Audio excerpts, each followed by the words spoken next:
19. L'existence est toujours ambiguë à un sujet. Le sujet sent, mais ne sait pas ce qu'il sent. Il voit, il entend, mais ne sait pas ce qui se tient en face de lui. Quand il cherche à savoir, il ne ressent que sa profonde ignorance. Autrement dit, l'immédiateté de la sensation donne l'impression au sujet de saisir la chose dans sa totale et pleine vérité. Or, quand il cherche à en restituer la connaissance, il comprend qu'il n'y avait en réalité rien compris. En clair, si le sujet fait bien l'expérience immédiate de l'existence, cette expérience ne lui donne rien de vraiment précis sur la nature de ce dont il fait l'expérience. Comme l'expérience est la seule chose qui existe, tout est confus, brouillon, flou et mélangé.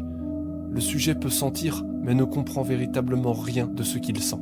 Autrement dit, le sujet fait l'expérience de l'existence, mais comme cette existence contient en elle toutes les choses possibles, ce dont il fait l'expérience lui reste inconnu. En un mot, l'existence est quelque chose de tellement général que son expérience ne donne au sujet rien de précis.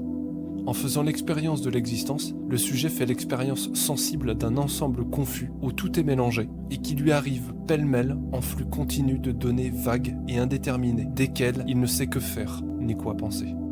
Plus précisément, le lien qu'entretient l'esprit avec l'existence est de telle façon que chaque idée indique quelque chose de l'existence sans toutefois livrer cette chose dans son intégralité. C'est toute la différence entre le fait et l'indice.